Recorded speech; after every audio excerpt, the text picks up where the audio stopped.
우리는 보통 승리를 숫자로 판단합니다. 이겼는가, 졌는가, 더 많이 차지했는가, 밀려났는가, 얼마나 남겨졌는가, 또는 얼마나 앞섰는지를 보며 승패를 가늠하며 살아갑니다. 그래서 우리의 삶도 숫자로 설명되는 것들에 묶여 있곤 합니다. 성과, 결과, 평가, 순위가 우리의 하루를 말해주는 기준이 된다고 이야기합니다. 그 숫자가 높으면 안심하고 그 숫자가 낮으면 때론 마음까지도 흔들리곤 합니다. 그러나 성경은 승리를 그렇게 정의하고 있지 않습니다. 성경이 말하는 승리는 더 많이 얻었느냐의 문제가 아니라 하나님 앞에 어떻게 서 있느냐의 문제로 바라보게 합니다. 끝까지 밀어붙였느냐보다 하나님 뜻 앞에 멈출 줄 알았느냐를 묻고 있는 것입니다. 그래서 성경의 승리는 눈에 보이는 결과보다 보이지 않는 순종에서 드러나는 것을 찾아봅니다. 세상은 숫자를 세지만 하나님은 그 마음과 방향을 보신다는 것을 살펴봅니다. 오늘 본문의 내용은 전쟁의 이야기입니다. 그러나 이 말씀은 우리에게 어떻게 싸우라고 말하기보단 어떻게 멈출 줄 아는가를 보여주고 있습니다. 전쟁 장면으로 시작하고 있지만 이 말씀은 결국 예배의 태도를 어떻게 나아가는지를 가르쳐주고 있습니다. 요압과 그의 사람들은 아브넬을 끝까지 추격합니다. 밤새 이어진 전투였고 전세는 이미 기울어 있었던 모습이었습니다. 조금만 더 나아가면 더 큰 승리를 얻을 수 있었고 끝을 보겠다고 마음 먹는 것 역시 충분히 가능한 상황이었습니다. 그런데 그때 아브넬이 갑자기 외쳐 이렇게 말합니다. 26절에 보면 아브넬이 요압에게 외쳐 이르되 칼이 영원히 사람을 상하게 하겠느냐, 마침내 참혹한 일이 생길 줄 알지 못하느냐, 내가 언제 무리에게 그 형제의 쫓기를 그치라 명령하겠느냐. 이 말은 항복 선언도 자기의 목숨을 구걸하는 외침도 아닙니다. 이 싸움이 계속될 경우 남게 될 그 모습은 승리가 아니라 형제의 피와 깊은 상처뿐이라는 경고의 모습이었습니다. 요압은 그 말을 듣고 나팔을 불게 합니다. 추격하는 군대가 멈추고 들려있던 칼이 거두어집니다. 전쟁에서 멈추었다는 것은 패배에서가 아니라 분별이 있기 때문에 가능한 선택의 모습입니다. 이 장면은 요압의 개인의 결단에 넘어 하나님께서 다윗의 공동체 가운데 허락하신 절제의 순간으로 읽어질 수 있습니다. 이 조용한 멈춤 속에서 하나님의 역사는 다시금 그 방향을 잡게 하십니다. 하나님은 언제나 끝까지 밀어붙이는 힘보다는 때로는 그 말씀 앞에서 순종할 수 있는 멈춤을 바라보게 하십니다. 이 멈춤은 전쟁의 기술이 아니라 예배의 태도에 가깝다고 볼 수 있는 것입니다. 요압이 나팔을 불어 사람들을 멈추게 한 것처럼 주일 예배의 부르심은 우리의 삶의 속도를 잠시 멈추게 합니다. 우리는 한 주 동안 세상 속에서 끊임없이 앞만 보며 달려가는 모습으로 살기도 합니다. 멈추지 않으면 뒤처질 것 같고 잠시라도 쉬면 손해보는 것처럼 느껴질 때도 있습니다. 그렇게 살다 보니 어느 순간 예배마저도 시간과 효율을 생각하며 저울질하는 우리들의 모습을 발견합니다. 그러나 주일에 하나님 앞에 나와 예배한다는 것은 나의 삶의 모든 움직임을 멈추고 하나님의 삶의 중심에 다시 모셔 그 모습을 잡는 예배의 자리가 되는 시간입니다. 예배는 하나님께 무엇을 더 얻기 위한 자리가 아니라 내가 어디까지 가야 할지를 하나님 앞에 다시금 정하는 시간이기도 합니다.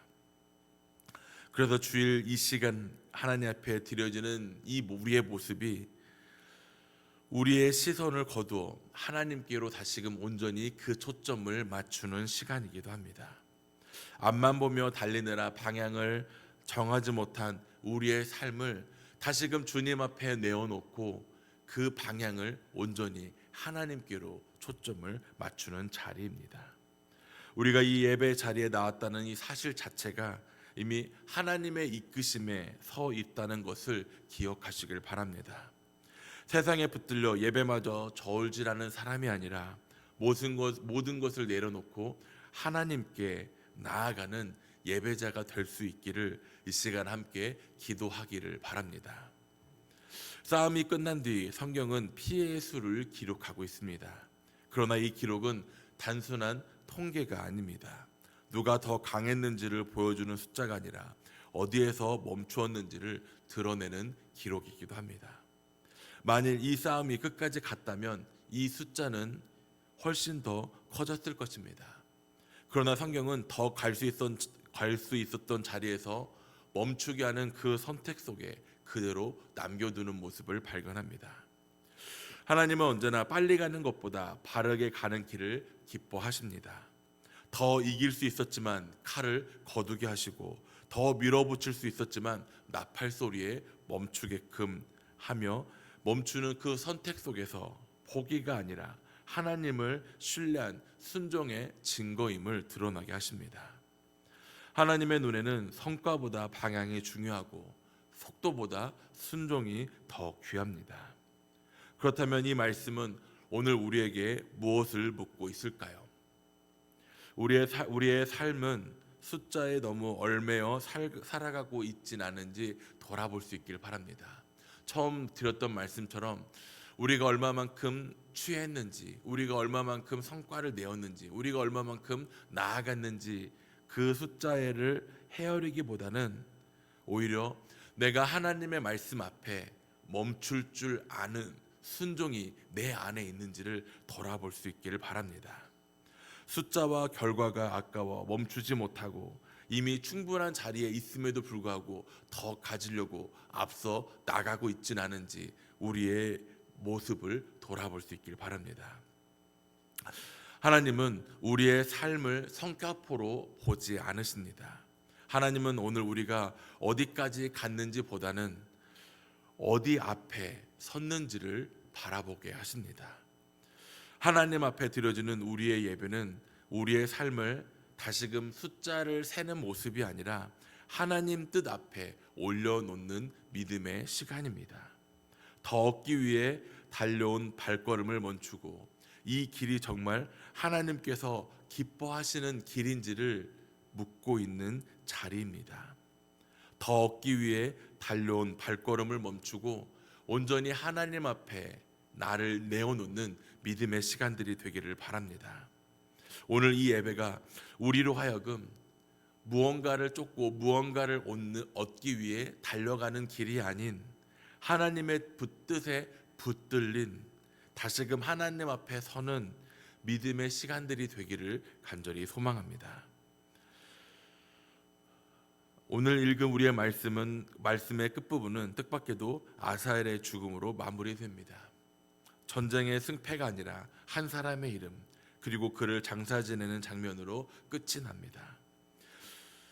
이것은 우리에게 분명히 말해주고 있습니다. 하나님을 따르는 길이라고 해서 언제나 희생이 없을 수 없음을 가르쳐주고 있습니다. 그러나 성경은 그 희생을 헛되다라고 말하지 않고 있습니다. 오히려 조용히 기록하며 그 자리를 지나가게 하십니다.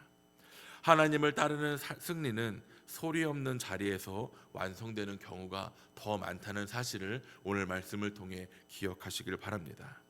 그래서 오늘 본문이 우리에게 들려주는 고백은 분명합니다. 하나님을 따르는 것이 진정한 승리의 모습이라는 것입니다. 이 승리는 더 많이 차지해서 얻어지는 승리가 아니라 하나님 앞에서 멈출 줄 아는 믿음에서 오는 승리라는 것입니다. 끝까지 밀어붙이지 않아도 하나님 뜻 앞에 한 걸음 멈출 줄 아는 자리, 그러한 자리에 서는 사람을 하나님께서는 이미 그 사람에게 승리를 허락하고 있다는 것입니다. 하나님 앞에 드려지는 예배는 우리를 세상에서 이긴 사람으로 만들기보다는 하나님을 따르는 사람으로 다시금 일으켜 세워주십니다.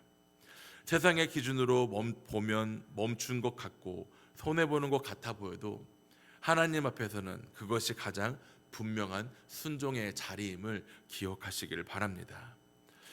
오늘 하나님 앞에 드려지는 모든 예배를 마치고 우리는 다시금 우리가 살던 세상으로 돌아갑니다. 나의 일상으로 돌아가지요. 앞만 보며 달려가던 삶으로 돌아가는 것이 아닌 오늘 말씀에서처럼 하나님 말씀에 멈출 줄 알고 또 하나님 말씀의 순종으로 나아가는 그런 쓰임 받는 복된 믿음의 삶이 되기를 바랍니다. 오늘 함께 드려지는 이 새벽 예배를 통해 하나님 앞에 멈추었던 시간들을 고백하며 나의 한 주를 온전히 하나님께 맡기어 이끌려 가는 믿음의 삶이 되어줄 수 있기를 간절히 소망합니다. 성과를 따르기보단 하나님의 뜻에 순종하는 삶, 속도를 내고 하나님과 함께 동행하는 삶이 우리 모두의 삶이 되기를 간절히 소망합니다. 그래서 하나님의 일 따르는 것이야말로 진정한 승리임을 나타내며 고백되어지는 믿음의 삶이 되기를 소망합니다.